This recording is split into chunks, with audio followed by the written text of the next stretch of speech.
In this episode, we are going to talk about imperial ideology. As you know that imperialism did not merely create structures of political and economic domination, but in order to legitimize this domination, they had to create a series of stereotyped images and ideas on which basis the legitimacy of imperial control could be established.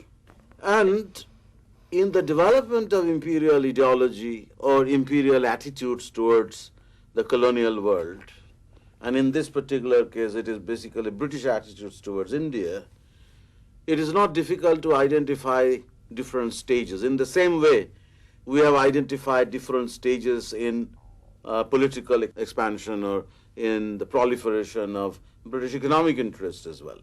You must be aware how the British Empire in India started fundamentally as a mercantile empire.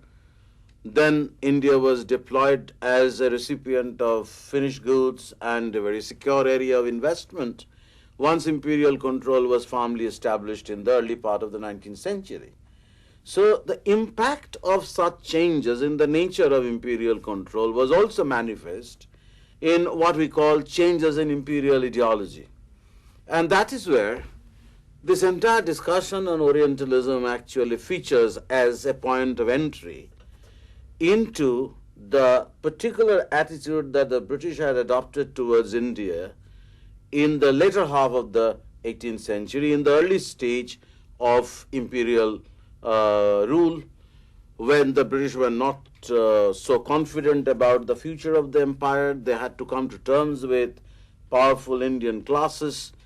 They had to come to terms with Indian vulnerabilities, Indian beliefs, and Indian practices. So this is what has always been described as the phase of Orientalism in British policy. In a way, one may argue that Orientalism in British policy was the consequence of a relatively weak empire. Once the empire became strong in the early part of the 19th century, and there are clear markers. You have in 1813 the Charter Act, which opened up India for free exploitation by the free merchants. Then you have 1817, James Mill publishes his History of British India, in which he celebrates the civilizing role of the British in India to turn India into a new West. Once British control in the early part of the 19th century became firmly established, this earlier policy, which is called Orientalism, which is basically encouraging the British officials to learn Indian languages, to become acclimatized in Indian conditions, to become assimilated in the Indian environment, as the great historian David Cobb, who has written on this subject, would put it. And this was discarded in favor of what James Mill actually envisages, a new policy of wholesale reform, westernization, etc. Sir, then how does one explain this shift from Orientalism to westernization? I have suggested, although I have not elaborated on this, if Orientalism was the expression of a less confident empire, a less arrogant imperialism, an imperialism which is still not very certain about its future, imperialism which is still encountering local resistance, which is still compelled by circumstances to maintain or to draw on resources from Indian collaborators. And Anglicism or westernization is the ideological articulation of a more confident imperialism, when Indian resistance had been completely removed and the British had become so confident about their ability or about the longevity of their rule that they were now posing as the civilizers of the empire. And there are also certain associated changes which can be cited as the reason why this shift was taking place, apart from the political logic that I have given. So if you look at the first generation of British civil servants here, basically those people who are known as companywalas, they came usually at a fairly young age. They often married into local society, kept Indian wives. There is a famous painting of Warren Hastings actually smoking hookah and on a bajra. So that is a different kind of cultural environment. People came from ordinary backgrounds. They were not men from aristocratic classes. They came here to make some money, to make fortune, came at a young age, became more assimilated naturally in the Indian environment. So this environment no longer existed in the early part of the 19th century. You have a new crop of officials coming from the close of the 18th century, men from relatively upper class backgrounds, aristocratic backgrounds. You now have marquises and the lords coming to India as rulers of India. Cornwallis is one of the earliest examples, then followed by Marquis of Wellesley. So such men were not expected to imbibe the kind of attitude that you would come across in a man like Warren Hastings or his generation. These men were anxious to not merely to establish the superiority of the British in India, but also eventually in the early part of the 19th century to create India in a new mold. You have, for example, a man like Bentinck in close association with Thomas Babington Macaulay. These people were actually representing a completely new philosophy of imperialism, which took upon itself the role of the civilizer, the civilizing mission, as the idea goes. The French call it mission civilisatrice. So that, I think, is a very important change in attitude, and this attitude was to some extent caused by the discovery by the British that they had invented a completely new mode of life, new ways of life. Industrialization, for example, in England had given them an idea that the British had discovered a completely new way of life. So that is the reason why I say that the shift from Orientalism to Westernism, which I was actually suggesting, by way of explaining the answer to your question, one has to add the other point that in course of time, however, some of these ideas which are generated in this early phase of imperial research into Indian society and knowledge would create varied meanings, create completely different kind of meaning to which we turn later. Because we can see how the Orientalist discovery of some of the basic traits of Indian civilization and society would become a certain weapon, would become the resource in the hands of those who started claiming that India didn't deserve a representative government or self-government on the ground, that it was a changeless, it was a stagnant society. But there you see a completely different meaning of Orientalism. Which is why before we come to what actually these early Orientalist scholars were actually discovering as some of the basic features of Indian society or civilization, it is important to consider an important intervention in this entire discussion on imperial ideology or imperial attitudes to the colonial world in this famous work of Edward Said called Orientalism, which was published in 1978. Said's basic argument was that in order to establish the legitimacy of imperialism, the West created a set of ideas, images, in order to underline a certain unbridgeable difference between the East and the West. Said actually doesn't consider even the time and place dimension. He says that this is a kind of a discourse, this is a kind of a mindset which you can trace back to antiquity. So Herodotus was actually describing the Persians as barbarians. So you have a series of medieval or late medieval, early modern travel writings in which this difference was underlined. But when British or European colonial empires began to expand, these ideas became important resources for imperialism to underline, to stress the distinction between the East and the West in such a manner that the inferiority of the East would become the justification for the presence of a superior West as rulers, superior racially, superior intellectually, superior in terms of discovery of new kind of knowledge that science had created in the meanwhile in Europe, discoverer of technology, discoverer of industry, or discoverer of a more civilized kind of government that these people were finding absent in India or in other parts of the Asiatic world.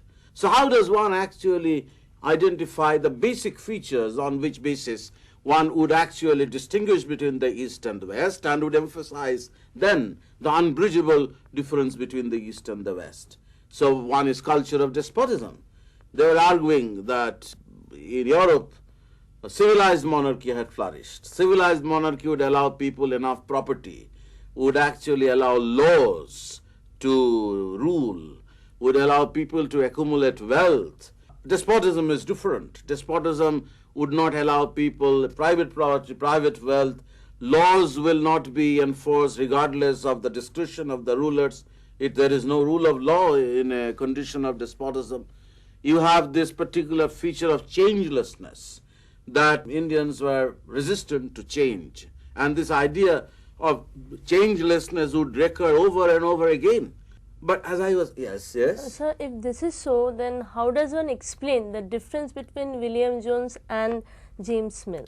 That is a very crucial point. James Mill would say that whatever discovery that the Orientalists were making about the great Indian heritage had no relevance, because ultimately India had declined.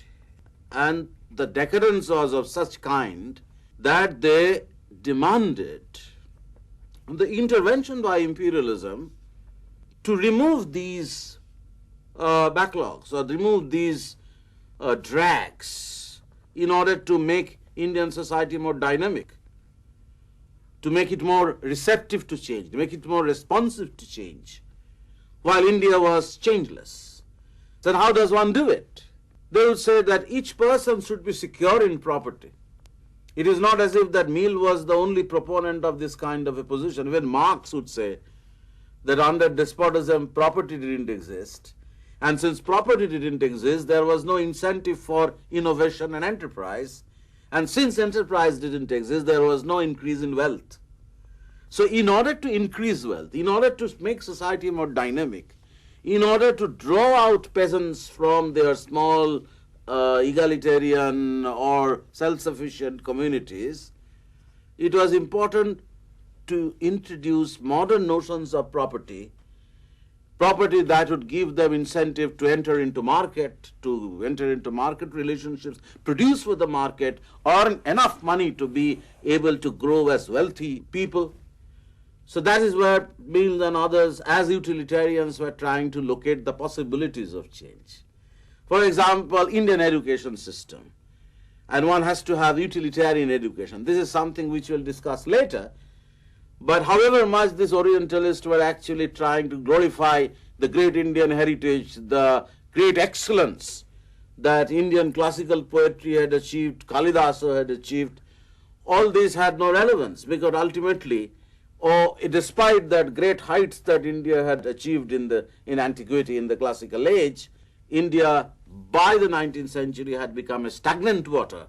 And in order to make it once again dynamic, they needed the imperial intervention. So you have a series of reforms.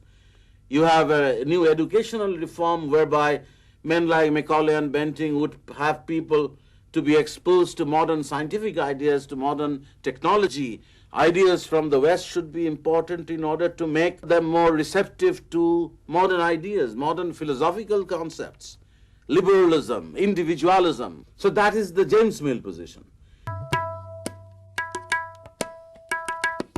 But then you have William Jones, who would say that Kalidasa was the Shakespeare of India. I mean, you have these great heights that Indian civilization had achieved in antiquity. William Jones would say India is Europe's past. I mean, you have comparisons. So the Indian religion, which was an object of attack, which was a target of criticism by the reformers, by the utilitarians, by the Christian evangelists, by the missionaries, William Jones would say, oh yes, of course, this is a sign of decadence. But then if you go back into Europe's past, you can see the comparison. I mean, Indian deities are easily comparable to Roman or Greek gods and goddesses. So India, William Jones was the progenitor or was the creator of a certain discipline called comparative religion. So, sir, is this the specific contribution of William Jones to Orientalist thinking? This is just one aspect. There are many other aspects. For example, William Jones, in order to establish a certain commensality between Indians and the Europeans, came up first with the idea of the Indo-European language family. That ultimately the whole idea that the Aryans had migrated via Iran, once some of them came to India and others went to Europe. So they came from a common stock, that there are linguistic similarities. So comparative language is also another very important sphere where William Jones actually excelled. But more importantly, William Jones, following the example of another Orientalist before him, Nathaniel Hallett, or Warren Hastings before Hallett. Warren Hastings didn't believe that India didn't have any laws. Warren Hastings, unlike many of his contemporaries, believed that Indian legal system requires to be understood by learning Indian languages, and which is basically this attitude led to the foundation of the Fort William College, where English civil servants were expected to learn Indian languages, learn Indian laws, the many customs which had the force of laws. So in order to understand these Indian legal system, they felt that the British had to learn the languages. So there was all these Sanskrit colleges or these madrasas where Persian studies and Sanskrit studies were encouraged. So William Jones became a very important Sanskrit scholar. Already in England he had learned Arabic and Persian. When in India he began to learn Sanskrit, and the need to understand or to need to learn Sanskrit was occasioned by his role as an official, as a judge of the Supreme Court. And whenever there were property disputes in the court between litigants, William Jones had to summon someone who is proficient in these Indian texts or Dharma Shastras in order to find out the Shastric foundation of the Indian legal system, canonical laws. How did the Shastras define the right to property? How did the Shastra define who is going to get which share from the property at the time of the death of a person? All these questions came up for settlement by a judge of the Supreme Court of Calcutta, and he summoned these Indian Pandits who acted as Jones's collaborator, gave him some ideas about the Shastras, gave him the initial access to this knowledge, on which basis he developed a certain interest in the language, which eventually led him towards the study of comparative language, comparative religion, and some celebration of classical poetry. He, as you know, he translated Abhigyana Sakuntalam into English language. So Jones certainly represents the best that Orientalist scholarship had produced at that stage, but Jones had been preceded by men like Halhed, who had published a Code of Gentle Laws by following the same procedure. Vivada Arnava Setu, that is the original text which he translated into English to create the Code of Gentle Laws. And you have Warren Hastings before him, who thought that there was a need for the British to know the Indian tradition better in order to rule India better. So there is this logic of governance, which had something to do with Orientalism as a body of knowledge. But this logic of governance, as I said, would change once the British Empire would become more confident. When Macaulay would come up with that kind of a very arrogant statement that Indians would retain their color, but in all other senses they would become Englishmen. So that's a different kind of imperialism. But we are talking about a time when imperialism was very different, was more cautious, and therefore it was the glorious time of the Orientalists, and ultimately Orientalism, as you know, was going to be somewhat marginalized and eclipsed by the Anglicizers of the 1820s and 1830s. But there is another dimension in this Orientalist search for Indian knowledge or the knowledge about India's past, literature, language, or antiquity. That is the collaboration between the Indians and the British. It is not as if that the British had decided on their own what they are going to study. Important contributions were made by local pundits. Local pundits gave them the proper understanding. I mean, the manner in which they understood Indian society to a large extent was molded by their informants themselves. So each one of these great Orientalist scholars, like Colin Mackenzie in South India, or William Jones in Calcutta, they had their institutions like Asiatic Society, but this role of these local informants, the role of these local collaborators of these British scholars have lately been recognized. But as I said, this is not the only thing that Orientalism is all about. This Orientalism also created a state of mind. However much actually you make this distinction between James Mill and William Jones, both of them believed that India was inferior, that there was a degree of inferiority. Somebody would say that India was Europe's past, while Europe had surged forward, India didn't progress. Some would believe that since India was completely held down by this past, it was important for Indians to forget the past entirely and to surge forward, following the examples of the British. That was the position of the Westernizers. But one Indian would come up and say that, what are you going to teach us?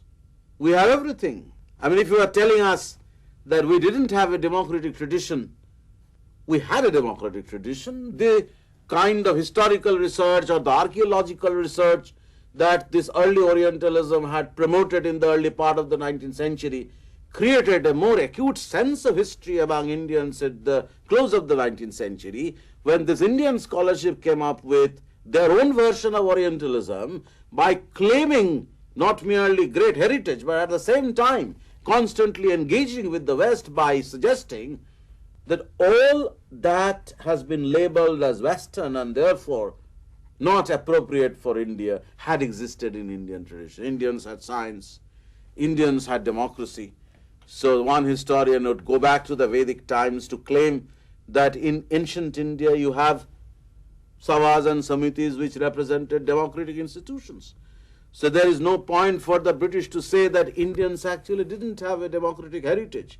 We had an Indian heritage, Indian democratic heritage, as a man like K.P. Jaiswal was trying to argue at the early part of the 20th century. So there is an element of politics in it. Sir, are you arguing that more than the fund of knowledge that Orientalism is generating, it is the political motivation behind the different interpretation of Orientalism? Partly you are right, because I'm trying to suggest that despite the many differences that existed between William Jones or say James Mill, they still agreed on one point, that India was different. One might say that India had a great history behind it and that needed to be admired, but still Jones would say that there was a period of decadence. The Aryan virility, the Aryan creativeness had declined. So a point which was going to be repeated in the late 19th century by ethnologists, who would suggest, methodologists like Herbert Risley, for example, who would suggest that as a consequence of the racial mingling between the Aryans and the non-Aryans, the Aryan creativity, virility, the greatness had been eroded.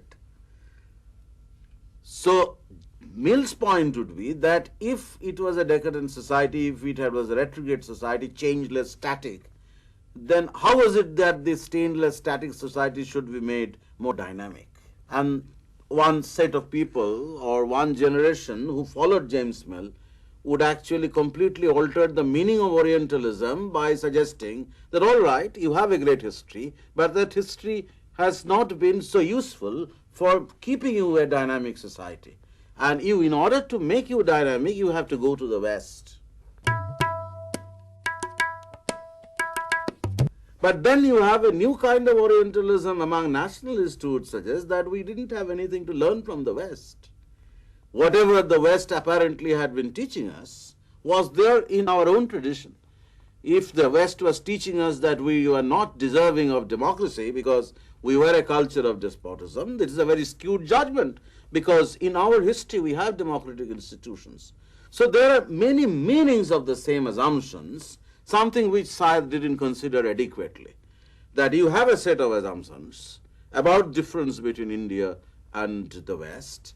Some people might say that this difference needed to be bridged in order to make India a new West. Some people would say that India was so change resistant, India was so incorrigibly impervious to change that such difference could never be bridged.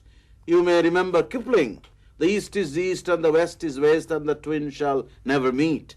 So that was the particular psychology of those officials in the late 19th century. He drew on this Orientalist assumption about the difference between the East and the West, as they learnt from their predecessors, as it has been explicated later in Syed's work.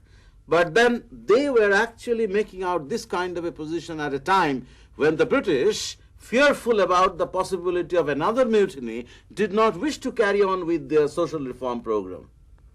It's a different generation which was departing from the manner in which Mill had used the idea of difference, trying to bridge it, espousing a strategy where the difference was accepted as so sacrosanct that this was unbridgeable. The difference was so unbridgeable that there was no need to introduce any changes. But then you have the Indian Orientalism lurking in the background. That you look at our own tradition, look at our own history. Whatever you are actually suggesting we lack, we had it. It is important simply to revive them.